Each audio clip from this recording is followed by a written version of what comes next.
বয়ান নং ৩৫ শবে কদর ও ইতিকাফ ও ফিতরা প্রসঙ্গ। রমজানের তৃতীয় জুমার বয়ান। আলহামদুলিল্লাহি রাব্বিল আলামিন, আসসালাতু ওয়াসসালামু আলা সাইয়্যিদিল মুরসালিন ওয়া খাতামিন নাবিয়্যিন ওয়া আলা আলিহি ওয়া আসহাবিহি আজমাইন, আম্মা বা'দু, ফাকাদ ক্বালা আল্লাহু তাআলা আউযু বিল্লাহি মিনাশ শাইতানির রাজীম, ইন্না আনজালনাহু ফি লাইলাতিল কদর ওয়া মা আদরাকা মা লাইলাতুল কদর, লাইলাতুল কদরি খায়রুম মিন আলফি শাহর। ওয়া ক্বালা আন-নাবিয়্যু সাল্লাল্লাহু আলাইহি ওয়াসাল্লাম تحروا ليلة القدر في الوتر من العشر الأواخر من رمضان. وقال النبي صلى الله عليه وسلم من اعتكف يوما ابتغاء وجه الله جعل الله بينه وبين النار ثلاث خنادق أبعد مما بين الخافقين. মুসল্লিয়ান ইকরাম, সামনে আসছে রমজানের শেষ দশক। এই শেষ দশকে লাইলাতুল কদর বা শবে কদর রাখা হয়েছে। এই শবে কদরের ফজিলত অন্য কোনো উম্মতকে দেওয়া হয়নি, শুধু এই উম্মতকেই দেওয়া হয়েছে। এই উম্মতকে আল্লাহ রাব্বুল আলামিন শ্রেষ্ঠ উম্মত বানিয়েছেন, কিন্তু হায়াত দিয়েছেন কম। অন্যান্য উম্মত শত শত বছর, হাজার বছর পর্যন্ত হায়াত পেত। এত দীর্ঘ সময় হায়াত পেয়ে তারা অনেক বেশি নেক আমল করতে পারত। এই উম্মত হায়াত পায় সেই তুলনায় কম। এই অল্প হায়াত পেয়েও যেন অন্যান্য উম্মতের চেয়ে বেশি নেকি অর্জন করতে পারে সে সুযোগ করে দেওয়া হয়েছে, যাতে অন্যান্য উম্মতের চেয়ে এই উম্মত নেকিতে পিছিয়ে না থাকে। কারণ এই উম্মত তো শ্রেষ্ঠ উম্মত, তারা তো নেকিতে অগ্রগামী থাকবে, পিছিয়ে থাকবে না। লাইলাতুল কদর বা শবে কদর হলো সেই সুযোগ। লাইলাতুল কদর বা শবে কদর এই উম্মতের একটা বৈশিষ্ট্য। নবী করিম সাল্লাল্লাহু আলাইহি ওয়াসাল্লাম বলেছেন, অন্যান্য উম্মতকে এই রাতের ফজিলত দেওয়া হয়নি। শবে কদরের অনেক ফজিলত, তার মধ্যে একটা ফজিলত হলো যা সূরা কদরের মধ্যে আল্লাহ রাব্বুল আলামিন বয়ান করে বলেছেন, ইন্না আনজালনাহু ফি লাইলাতিল কদর, অর্থাৎ আমি লাইলাতুল কদরে কোরআন অবতীর্ণ করেছি। প্রথম লাউহে মাহফুজ থেকে কোরআন প্রথম আসমানে নাজিল হয়। লাউহে মাহফুজ অর্থ সংরক্ষিত ফলক। সপ্তম আসমানের উপরে আছে লাউহে মাহফুজ। এই লাউহে মাহফুজে পৃথিবীর আদি থেকে নিয়ে অন্ত পর্যন্ত যা কিছু ঘটেছে এবং যা কিছু ঘটবে সব কিছু আল্লাহ পাক লিখে রেখেছেন। এর মধ্যে কোরআনে পাকও লিখে রাখা হয়েছে। এই লৌহে মাহফুজ থেকে কোরআন শরীফ শবে কদরে দুনিয়ার আসমানে অবতীর্ণ করা হয়। সেখান থেকে রাসূল সাল্লাল্লাহু আলাইহি ওয়াসাল্লামের 23 বছরের নবুয়তি জিন্দেগিতে বিভিন্ন সময়ে প্রয়োজন মোতাবেক আস্তে আস্তে নাজিল হয়েছে। এরাতে কোরআন নাজিল হওয়া এরাতের ফজিলত বোঝায়, কারণ আল্লাহর বাণী এবং শ্রেষ্ঠ বাণী এই রাতে নাজিল হয়েছে। এর দ্বারা রমজান মাসেরও ফজিলত বোঝা যায়। এরপর আল্লাহ তাআলা বলেন, ওয়ামা আদরাকা মা লাইলাতুল কদর, লাইলাতুল কদরি খায়রুম মিন আলফি শাহর, অর্থাৎ লাইলাতুল কদর কি, শবে কদরের ফজিলত কি তা কি তুমি জানো? শবে কদর হাজার মাসের চেয়েও উত্তম। অর্থাৎ শবে কদরে এবাদত করা হাজার মাস এবাদত করার চেয়েও বেশি ফজিলত রাখে। হাজার মাসে 83 বছর 4 মাস হয়। এই হিসেবে কেউ যদি জীবনে 12 রমজান লাইলাতুল কদরের ফজিলত অর্জন করতে পারে, তাহলে 1000 বছর এবাদতের ফজিলত পেয়ে যাবে। আর কোরআন শরীফে কথা বলা হয়নি যে শবে কদর হাজার মাসের সমান, বরং বলা হয়েছে হাজার মাসের চেয়েও উত্তম, হাজার মাসের চেয়েও শ্রেষ্ঠ। অতএব কেউ জীবনে 12টা শবে কদর পেলে হাজার বছর এবাদত করার চেয়ে বেশি ফজিলত অর্জন করতে পারবে। কত বেশি ফজিলত তা নির্ধারণ করে দেওয়া হয়নি। আল্লাহর ভান্ডারে অভাব নেই, তিনি কত বেশি দিতে পারেন তা আমরা কল্পনাও করতে পারবো না। এভাবে এই উম্মত অল্প হায়াত পেয়েও অন্যান্য উম্মতের চেয়ে বেশি নেকি অর্জন করে অগ্রগামী হয়ে যেতে পারবে। একবার রাসূল সাল্লাল্লাহু আলাইহি ওয়াসাল্লাম সাহাবা ইকরামের সামনে আগের যুগের উম্মতদের বিভিন্ন ইবাদতের কথা বয়ান করেছিলেন। তিনি বনি ইসরাইলের এক ব্যক্তি 1000 বছর জিহাদে কাটিয়েছেন তা বয়ান করলেন। হযরত জাকারিয়া আলাইহিস সালাম, হযরত আইয়ুব আলাইহিস সালাম, হযরত হিজকিল আলাইহিস সালাম ও হযরত ইউসা আলাইহিস সালাম, এই 4 জন নবীর প্রত্যেকে 80 বছর করে আল্লাহর ইবাদতে কাটিয়েছেন, এটাও বয়ান করলেন।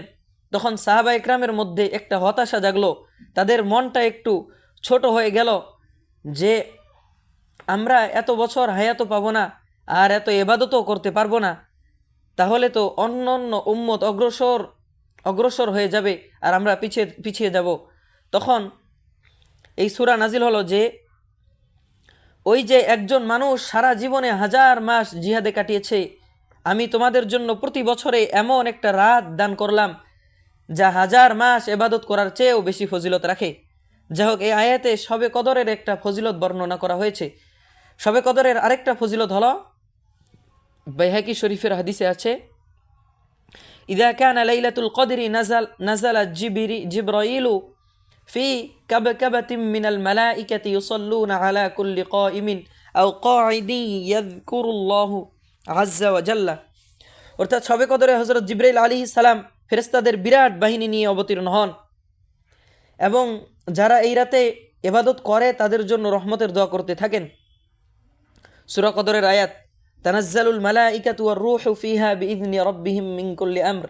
এই আয়াতের একটা ব্যাখ্যা থেকে জানা যায় যে এই রাতে বিশেষ এক ধরনের রহমতের ফেরেশতা নাজিল হয়। এ থেকে বোঝা যায় এ রাতটা বিশেষ একটা রহমতের রাত, অর্থাৎ এ রাতে বান্দাদের প্রতি বিশেষ রহমত হয়ে থাকে।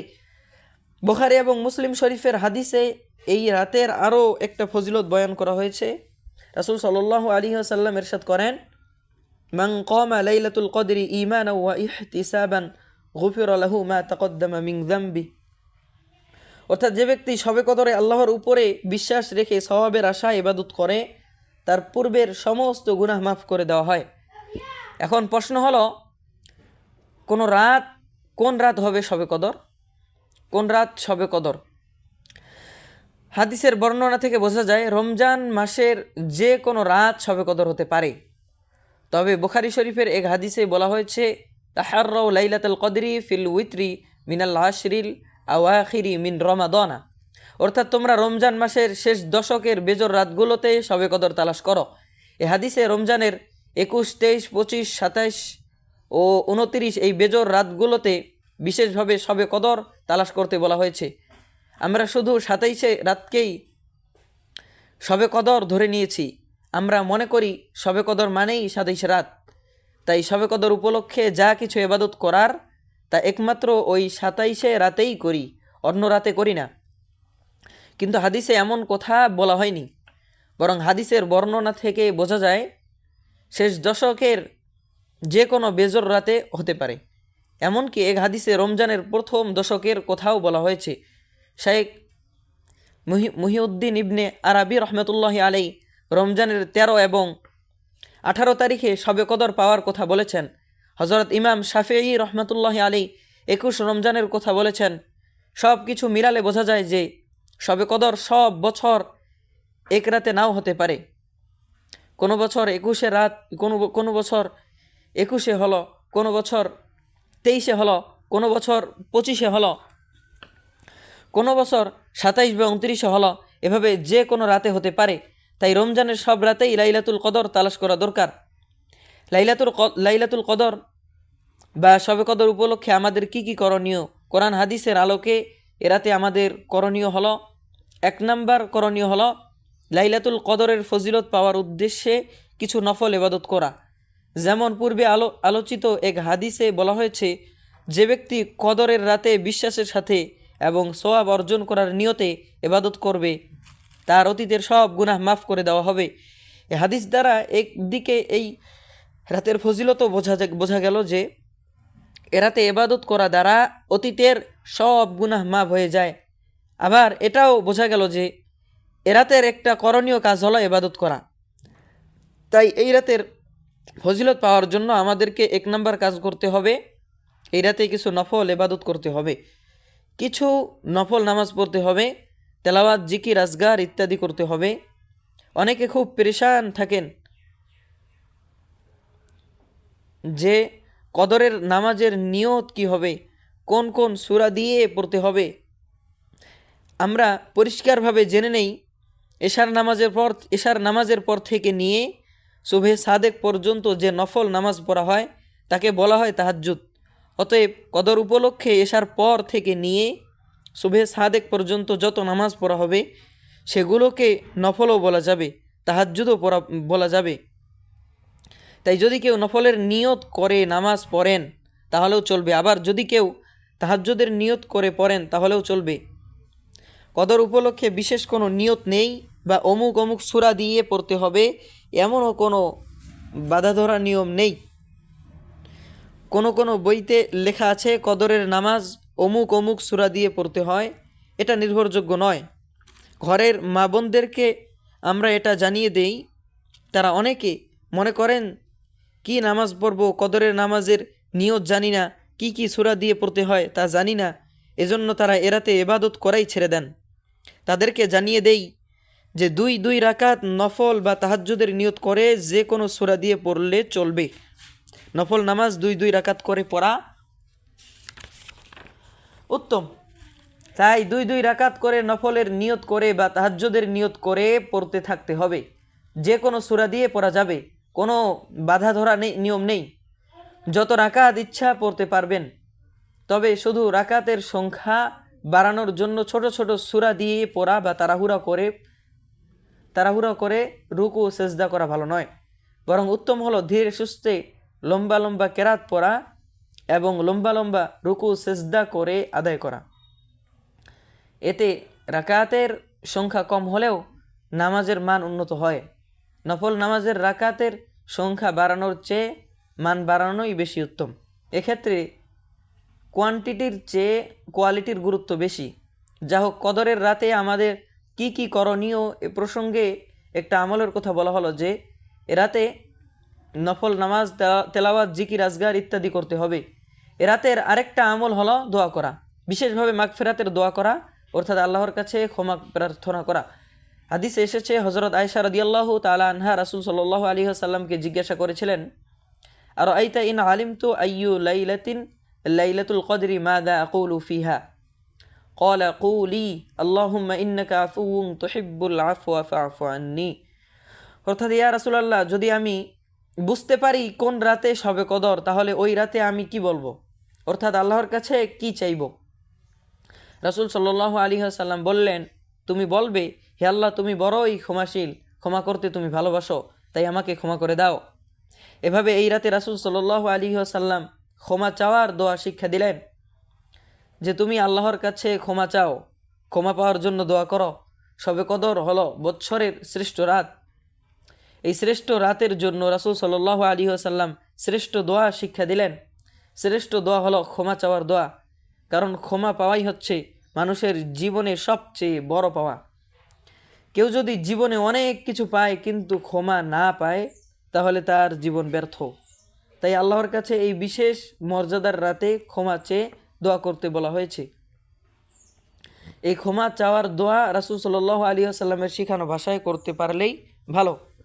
যদি কারো এই আরবি দোয়া মুখস্থ না থাকে, আর মুখস্থ না থাকবে না কেন, এটা এমন কোনো লম্বা চওড়া দোয়া নয়, মাত্র কয়েকটা শব্দ। একান্তই যদি কারো মুখস্থ না হয়, তাহলে তিনি নিজের ভাষায় বলবেন যে, হে আল্লাহ, তুমি বড়ই ক্ষমাশীল, ক্ষমা করতে তুমি ভালোবাসো, তাই আমাকে ক্ষমা করে দাও। আল্লাহর কাছে অন্য অন্য যা কিছু চাইতে হবে, তার মধ্যে বিশেষভাবে আল্লাহর কাছে ক্ষমা চাইতে হবে। তবে একটা কথা মনে রাখতে হবে, আল্লাহর কাছে শুধু ক্ষমা চাইলেই ক্ষমা হয় না, খাঁটি দিলে তওবা ইস্তেগফার করতে হয়। খাঁটি তওবা ইস্তেগফারের জন্য 4টা শর্ত। 1 নম্বর শর্ত হলো, জীবনে যে সমস্ত গুনাহ হয়েছে তার জন্য মনে মনে অনুতপ্ত হতে হবে যে আমি বড়ই অন্যায় করেছি, এমন অনুতপ্ত মন নিয়ে আল্লাহর কাছে ক্ষমা চাইতে হবে। 2 নম্বর শর্ত হলো, যে গুনাহের জন্য আমি ক্ষমা চাইব, ওই গুনাহ এখন থেকে আমাকে ছেড়ে দিতে হবে। গুনাহও করতে থাকবো আর ক্ষমাও চাইতে থাকবো, এরকম হলে তওবা ইস্তেগফার খাঁটি হবে না, বরং সেই গুনাহ এখনই ছেড়ে দিতে হবে। 3 নম্বর শর্ত হলো, ভবিষ্যতে ওই গুনাহ আর করব না। মনে মনে এরকম দৃঢ় প্রতিজ্ঞা নিতে হবে, এরকম মজবুত নিয়ত করতে হবে। 4 নম্বর শর্ত হলো, বান্দার কোনো হক নষ্ট করে থাকলে যথাসাধ্য সেই হক আদায় করে দিতে হবে। এভাবে 4টা জিনিস করা হলে খাঁটি তওবা হবে। এরপর আল্লাহর কাছে মাপ চাইলে আল্লাহ পাক মাফ করবেন। যা হোক, এই রাতের দ্বিতীয় আমল হলো আল্লাহর কাছে বিশেষভাবে ক্ষমার জন্য দোয়া করতে হবে। এই রাতের তৃতীয় আমল হলো, ফুকাহা ইকরাম বলেছেন যে এই রাতে ইবাদতের পূর্বে যদি কেউ গোসল করে নিতে পারে তবে সেটাই উত্তম। এভাবে শবে কদরের ফজিলত অর্জন করার জন্য আমাদেরকে 4টা আমল করতে হবে। এই আমলগুলো 27 রাতেই নয়, বরং শেষ দশকের প্রত্যেক বেজর রাতে করতে হবে। রাসূল সাল্লাল্লাহু আলাইহি ওয়াসাল্লাম আমাদেরকে শুধু 27 রাতে শবে কদর তালাশ করার কথা বলেননি, বরং রমজান মাসের শেষ দশকের প্রত্যেকটা বেজর রাতেই শবে কদর তালাশ করতে বলেছেন। এই লাইলাতুল কদর পাওয়াটা যেন অনেকটা নিশ্চিত হয়ে যায়, এজন্য রমজানের শেষ দশকে এতেকাফের বিধান রাখা হয়েছে। যারা শেষ দশকের পুরো দিন রাতগুলোতে এতেকাফ করবেন তাদের কদর পাওয়াটা অনেকটা নিশ্চিত হয়ে যাবে, যেহেতু তারা শবে কদর হওয়ার বিশেষ সম্ভাবনাময়ী পুরো 10 দিনই আল্লাহর দরবারে পড়ে থাকবেন। এতেকাফের অর্থই হলো পড়ে থাকা, অবস্থান করা। যেন আল্লাহর দরবারে পড়ে থাকা হচ্ছে যে যতক্ষণ দাবি আদায় না হবে ততক্ষণ দরবারে পড়েই থাকব। পুরুষের জন্য যেমন এতেকাফের সুযোগ রয়েছে, মহিলাদের জন্যেও এ সুযোগ রয়েছে। এতেকাফ যেমন পুরুষরা করতে পারেন, মহিলারাও করতে পারেন, বরং মহিলাদের জন্য এতেকাফ করা বেশি সহজ। তারা ঘরের একটা কোণাকে নির্দিষ্ট করে সেখানেই এতেকাফের নিয়তে থাকবেন। এতেকাফ শুরু হবে রমজানের 21তম রাত থেকে। 20 রমজান দিন সূর্য অস্ত যাওয়ার আগেই এতেকাফের স্থানে চলে আসতে হবে। এরপর ঈদের চাঁদ দেখা দিলে এতেকাফ শেষ হবে। এতেকাফের অনেক ফজিলত হাদিসে এসেছে, মানে আতাকাফা ইয়াউমান ইবতিগা ওয়াজহিল্লাহি জাআলাল্লাহু বাইনাহু বাইনান নারি সালাসা খানাদিক আবআদা মিম্মা বাইনাল খাফিকাইনি। অর্থাৎ যে ব্যক্তি আল্লাহর উদ্দেশ্যে ঘাঁটি দিলে একদিন এতেকাফ করবে, আল্লাহ তাআলা জাহান্নামকে তার থেকে 3 খন্দক দূরে সরিয়ে দিবেন। এক খন্দক বলে বোঝানো হয় আসমান জমিনের যে দূরত্ব তার চেয়েও বেশি দূরত্বকে। একদিনের এতেকাফ দ্বারা জাহান্নাম এরকম অনেক অনেক দূরে সরে যায়, আর জাহান্নাম তার থেকে দূরে সরে যাওয়ার অর্থ সে জান্নাতের কাছে চলে আসে।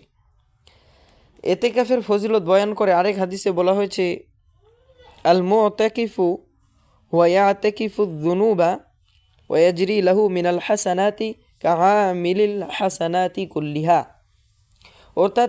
অর্থাৎ এতেকাফকারী ব্যক্তি সর্বরকম গুনাহ থেকে মুক্ত থাকে এবং তার জন্য এত বেশি নেকি লেখা হয় যেন সে সব প্রকার নেক কাজ করেছে।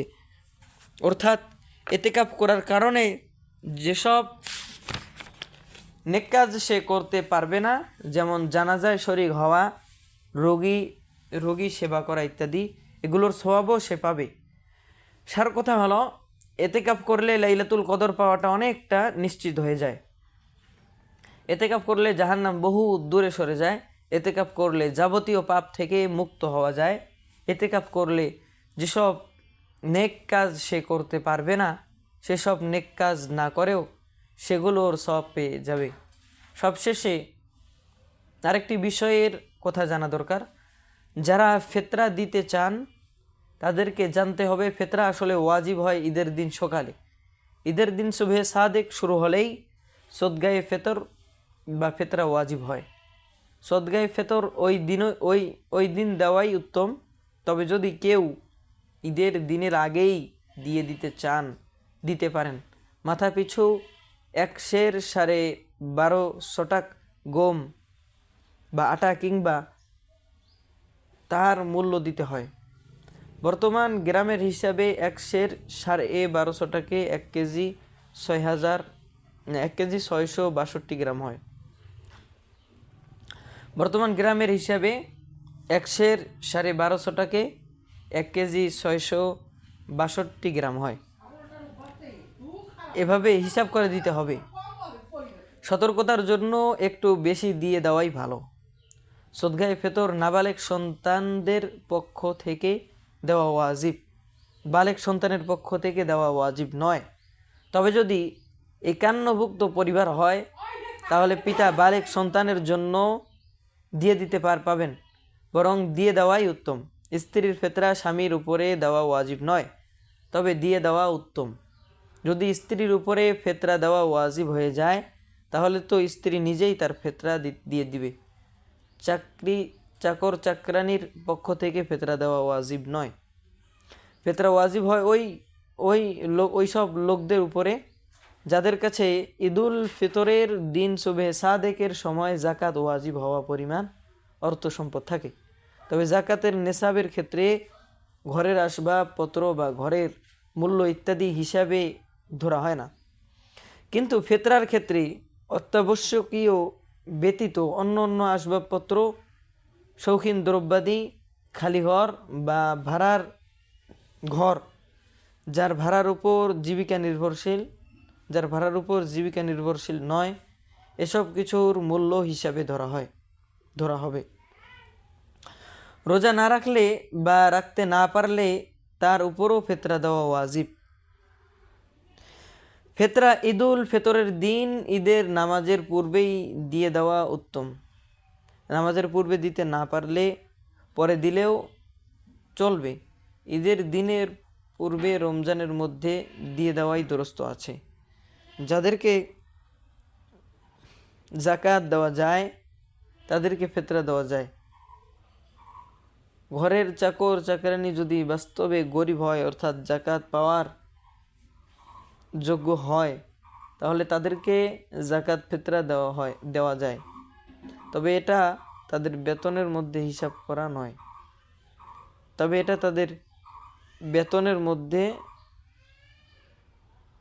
হিসাব করা যাবে না। একজনের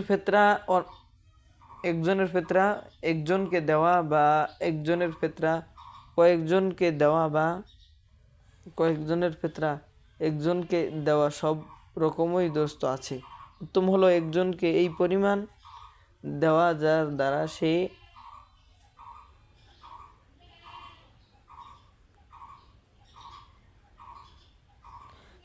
সে ছোটোখাটো প্রয়োজন পূরণ করতে পারেন।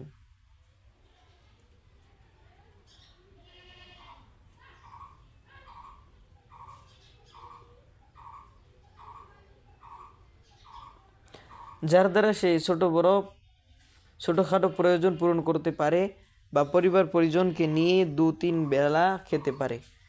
এ সম্পর্কিত আরও যেসব মাসালা রয়েছে কিতাব পড়ে বা ওলামা একরাম থেকে জেনে নিয়ে সেভাবে আমল করতে হবে। কিতাব থেকে জানতে হলে আহকামে জিন্দেগি কিতাবটি পাঠ করতে পারবেন। এভাবে প্রত্যেকটা মাসালা জেনে জেনে আমল করব। আল্লাহ পাক আমাদেরকে আমল করার তৌফিক দান করুন। আমিন। আখিরু দাওয়ানা আনিল হামদুলিল্লাহি রাব্বিল আলামিন।